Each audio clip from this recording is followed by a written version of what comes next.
What's up YouTube, Joel Perfetti here, coming at you guys with my first video on this channel.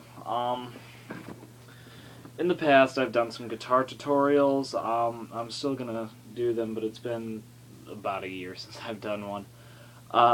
This channel, however, is dedicated to those of you who just decided to put how to play guitar into the search bar. Which,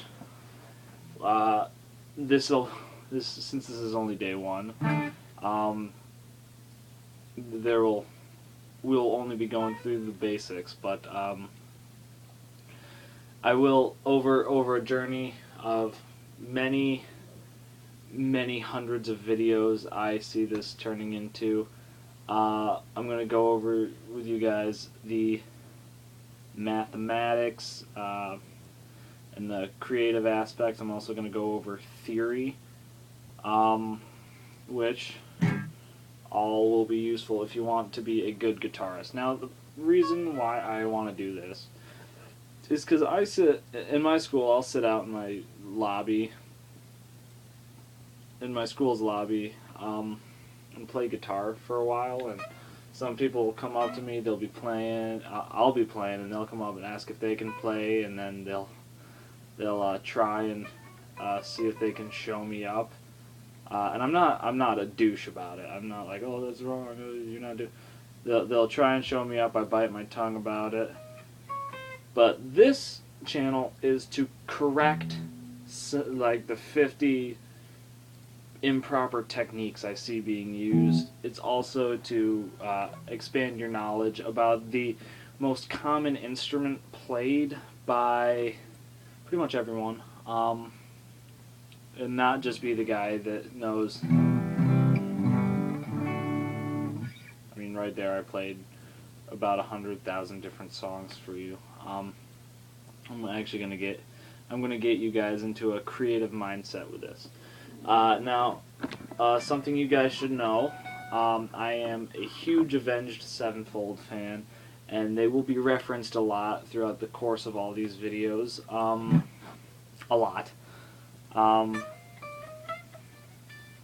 And a lot of the technique and stuff I use, I'm actually learning from Sinister Gates. No, you know what I mean, like watching him play. So I'll be teaching you a lot of that, but we'll also go through a lot of other stuff you want to learn. It's going to be a mix of things. It's going to be little, but I'll go into some jazz. That's a long ways away. Metal, definitely. For those of you who like pop, I'll do pop.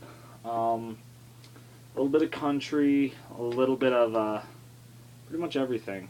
But we'll start off with the basics. So, most basic part of playing guitar, if you want to be an improv guitarist, you like playing guitar solos, your guitar picks.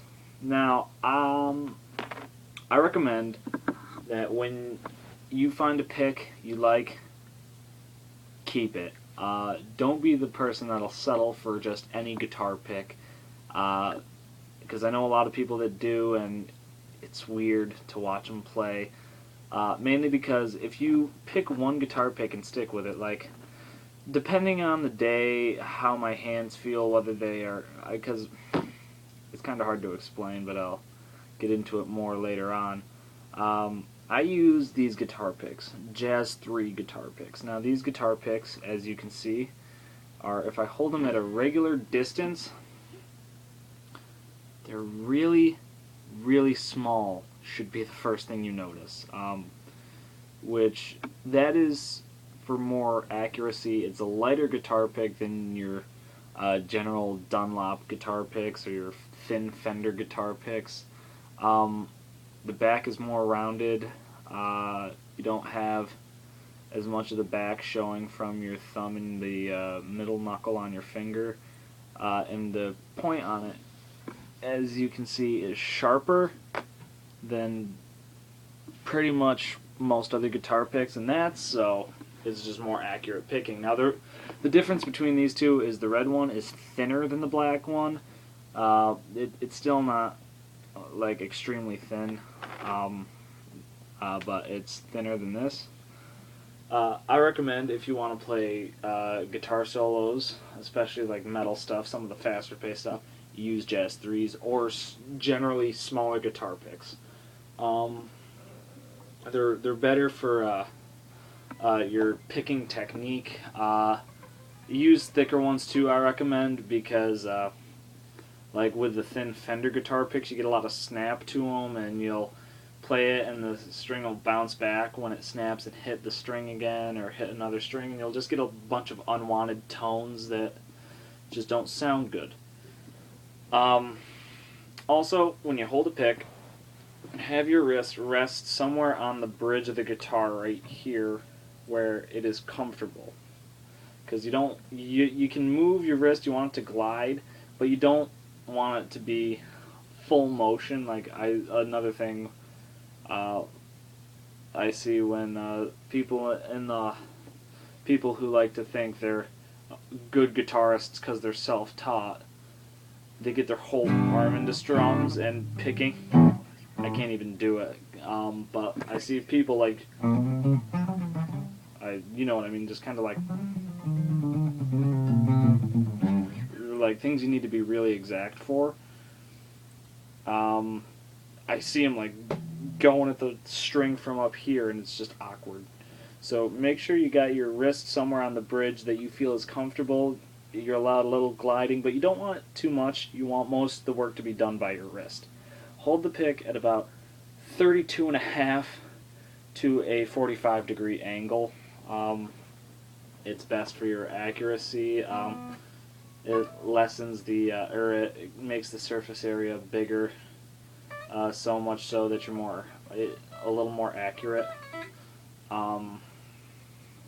Now, another major part of learning to play the guitar is warming up. I practice generally 3 hours a day on busy days. On days I have nothing going on, I will waste an entire day playing guitar, which is surprising to me and to actually a lot of other people that I know. Why I'm not better, because I will waste days just practicing. Like during the summertime, that's it. Like if I don't have school going on, this is my life. So I like doing these videos because I'm glad to share a piece of my life with you. Let's get into some of the warm-ups though. Warm-ups and exercises. Now, the exercises I'm going to give you guys, I recommend playing everything slowly and perfectly. If you don't, if you think that's like the way I say that's difficult, well, it is. Basically, if you can't play it slowly, you're sure as hell not going to be able to play it quickly. But also, I recommend if you have a metronome, use the metronome to keep your time.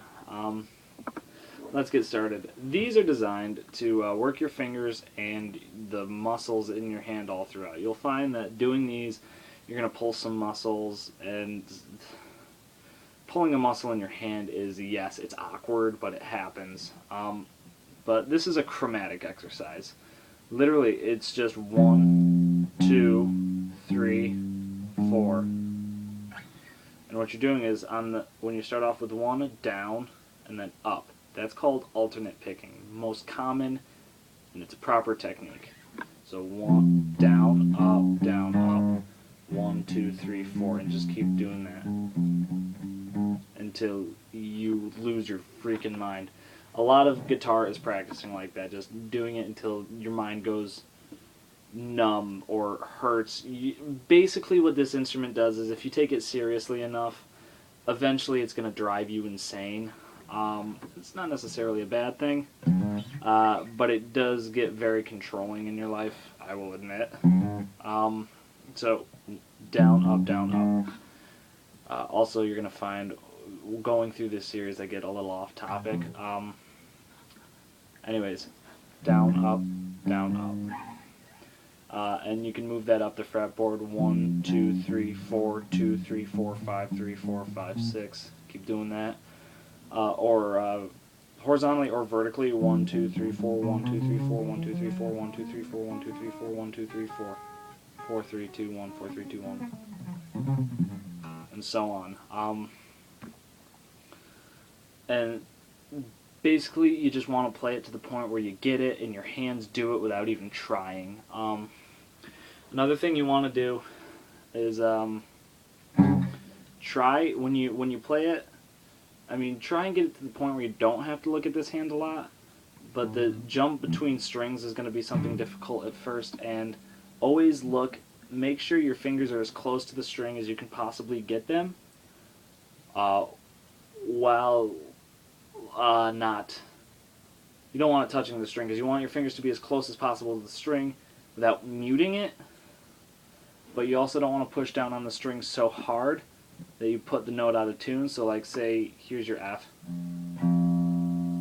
If you play it hard enough, it's out of tune, it's in tune.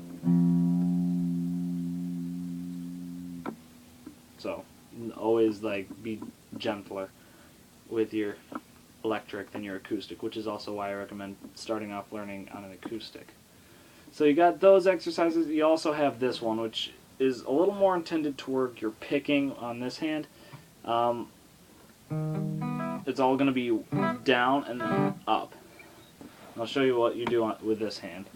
You're going to take your pointer finger, 1st fret D. You're going to take your middle finger, 2nd fret G. You're going to take your ring finger, 3rd fret B. And you're going to take your pinky, 4th fret high E. And you don't play it as a chord. Don't do that. Play it one at a time. So watch this hand. Now watch this hand. And then do it in reverse. So instead of, now you're playing high E 1st, B 2nd, G 3rd, D 4th. So, and that's all up. That's another one that play it perfectly and cleanly and slowly as you possibly can, and then move faster and faster. Like this exercise I personally love. I have spent well over, I've spent well over 10 hours on this exercise alone, mainly because it is so good for your hands to just do that. And that's one you're going to need a metronome for. Count out each note. My bad.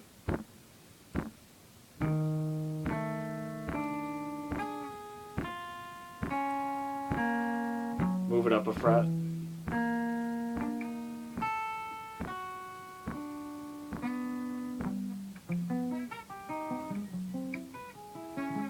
And keep doing that to get good at it. This is an awesome technique.